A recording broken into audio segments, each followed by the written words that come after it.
இந்த கத்திரிக்காய் செடி வந்து போன வருஷம் என் மாடி தோட்டத்தில் தைப்பாட்டத்தில் நட்டதுங்க.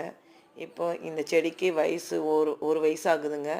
ஆனாலும் காய்கள் வந்து நல்லா காய்ச்சிக்கிட்டே இருக்குங்க. நல்லா தழற்சியாக நல்லா பெருசாக வருதுங்க. ஒரு காய் காய்ச்சாலே போதுங்க, நம்ம வீட்டு சமையலுக்கு ஒரு நாளுக்கு சமையலுக்கு வந்துடுங்க.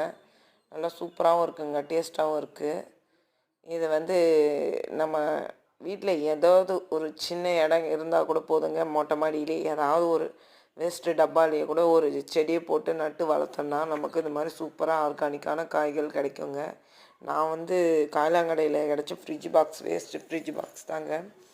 அந்த பாக்ஸில் நான் தோட்டத்துலேருந்து வர காய்கறி இலைத்தழைகள், காய்கறி வேஸ்ட்டு, அப்புறம் வந்து மாட்டு எரு, செம்மண் இதெல்லாம் போட்டு மிக்ஸ் பண்ணி வச்சுருக்கேங்க. இந்த பாருங்கள், காய்கள்லாம் சூப்பராக காய்க்குதுங்க. ஒரு ஒரு காயும் பெருசாக வருது. இந்த மாதிரி மாடி தோட்டத்தில் அறுவடை பண்ணி சமைச்சு சாப்பிட்டு பாருங்கள், சூப்பராக இருக்கும். நீங்களும் ட்ரை பண்ணுங்கள்.